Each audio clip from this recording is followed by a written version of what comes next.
Citizens of Liberty Hill, you need to know what the Dark Skies Ordinances mean for you as citizens.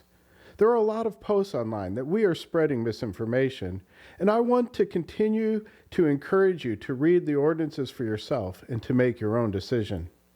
In this video, I'm going to show you what the penalties are for breaking the ordinance and show you that the ordinances include residential properties. Along the way, I will address some of the claims people are making in response to our videos, and finally, I will explain why I see this as moving toward a costly regulation state and why I believe it is contrary to the principles of liberty. I encourage you to verify what is in this video for yourself. Hi, I'm Pastor Bill Brannon with the Liberty Hill Voters Association. First, I want to show you what the ordinance states in violations. Any person violating any provision of this article is subject to suit for injunctive relief as well as prosecution for criminal violations.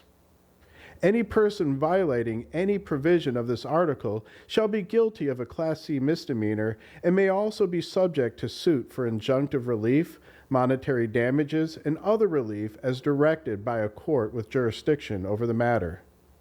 The way this ordinance reads, if you violate any provision of this article, it is going to cost you. Here's what it states. Each and every day during which the illegal erection, maintenance, and use of such non-conforming lighting continues shall be considered to constitute a separate offense. Any owner who further fails to comply after 60 days from the issuance of such warning notice may be subject to criminal and civil penalties, including a fine of at least $50 for each day of noncompliance. I've read these ordinances several times and still notice new things. While making this video, I just noticed that the fine is a minimum of $50 per day for being out of compliance. It doesn't specify a maximum. Are you comfortable with that? It goes on. A civil penalty of up to $500 a day when it is shown that the defendant was actually notified of the provisions of the article and after receiving notice, committed acts in violation of the article. Any owner who fails to comply with these provisions may be issued a warning notice. The owner of the non-compliant lighting must, within 30 days from the issuance of such warning notice, submit a lighting plan. So what is the lighting plan you will need to submit within 30 days? Plans indicating the number and location on the premises of proposed and existing light fixtures, the type of light fixture, the manufacturer's order number, the lamp type, Kelvin rating, initial lumens produced, the mounting height for each fixture, adaptive controls, building elevations for any structure whose interior lighting is defined as outdoor lighting per this article, and the manufacturer's specification sheet for each light fixture. The number of acres or part of an acre that is to be illuminated contiguously, the square footage of the footprint for each structure within the area to be illuminated. Now that we have looked at the penalties for violating this ordinance, let's start at the beginning and look at some of the provisions. Many people are stating these ordinances are only for businesses and not residential properties. So I'm only going to show you some of the provisions that pertain only to residential properties. Starting in the definition section, decorative holiday lighting means low-intensity string lights whose luminous output does not exceed 50 lumens per linear foot, and fully shielded floodlights whose luminous output does not exceed 1,000 lumens, and which are aimed and oriented in such a way as not to create light trespass onto another property nor into the night sky, operated for a limited number of days per calendar year. If the holiday lights you install do not meet this criteria, you are out of compliance. Light trespass means light emitted from fixtures designed or installed in a manner that unreasonably causes light to fall on a property other than the one where light is installed. If light falls on another property, even from a security light, you are out of compliance unless it is considered reasonable, a term left undefined. Shielding. Unless exempted elsewhere in this article, all outdoor lighting shall be fully shielded. Here is one of the very few exemptions. Outdoor light fixtures with a maximum output of 200 lumens per fixture, regardless of the number of bulbs, may be left unshielded, provided the source of the light is not visible from any other property and the fixture conforms to all other stipulations of this article. You are exempted as long as nobody can see your light bulb. For the most part, if your lights are not properly shielded, you are out of compliance. Light trespass is prohibited. No luminaire installed within the city limits except governmental-owned streetlights shall create conditions of light trespass. Basically, if your light passes the boundaries of your property, you are out of compliance. Color temperature. The correlated color temperature of luminaries shall not exceed 2700 kelvins. According to this stipulation, if you install the wrong color light, you are out of compliance. Lumen caps. Residential property.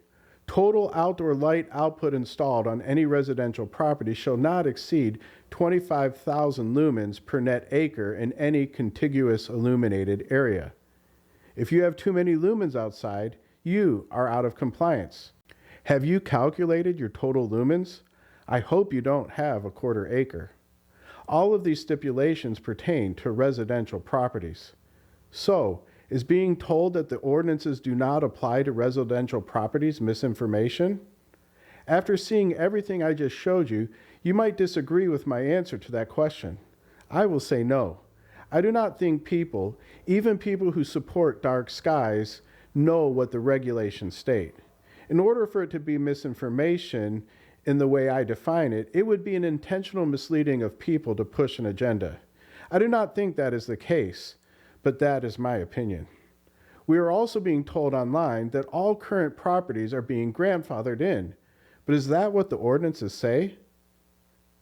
Non-conforming existing outdoor light fixtures. All existing outdoor lighting that was legally installed before the enactment of this article that does not conform with the standards specified by this article shall be considered non-conforming. Non-conforming outdoor lighting is allowed to remain until required to be replaced pursuant to the terms of this article. It says that they are allowed pursuant to the terms of this article. So what are the terms of this article?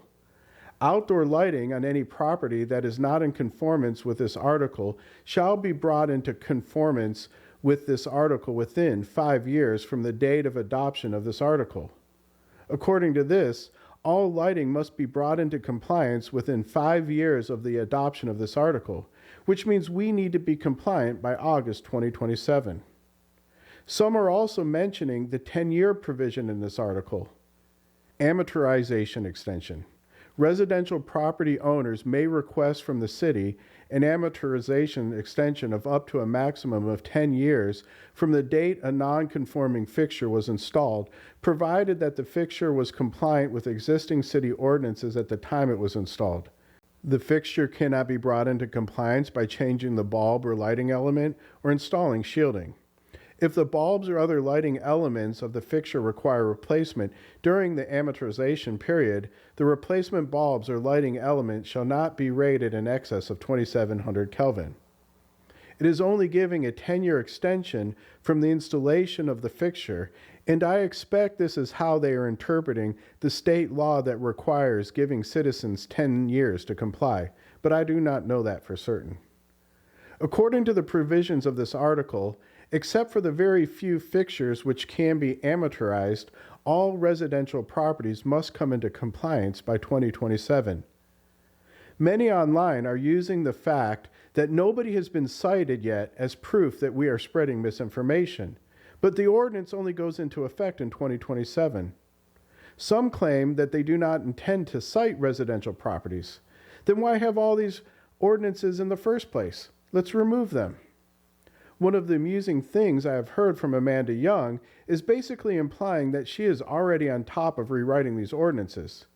The issue I have is that she has publicly stated how important the Dark Skies Ordinances and certification are to her.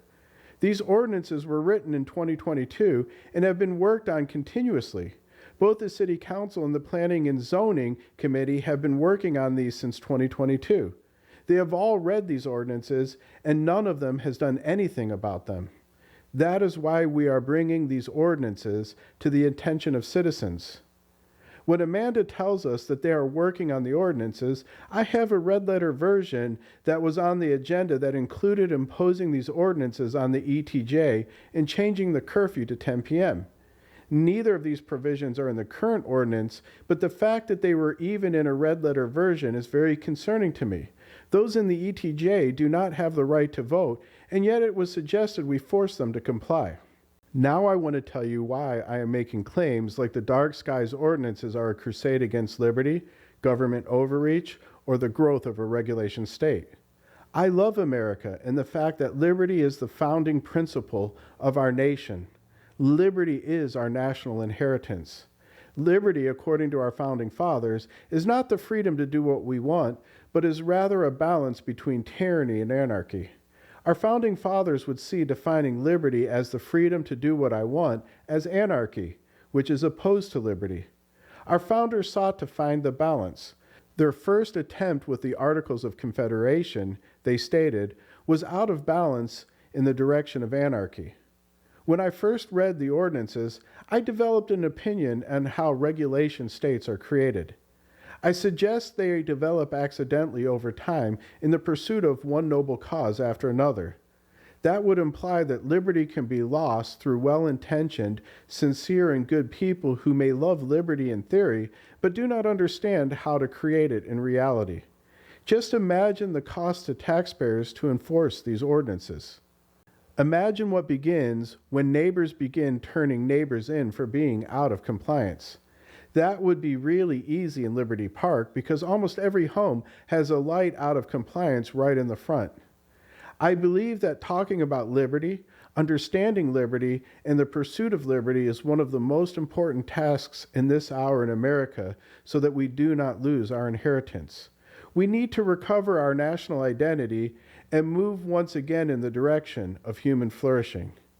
I believe it is not understanding what our founding fathers gave us and how it looks in real life that is the greatest threat to liberty. I see these ordinances as an example of how liberty is lost. In addition to the regulation state, I believe liberty requires government to serve the interests of citizens. By seeking regulations to obtain an international dark sky certification, we are transgressing the principles of liberty. I believe the best government is local government, and therefore the most important government is self-government. I believe in limited government ordained to protect the rights of citizens and to encourage a well-ordered and flourishing society.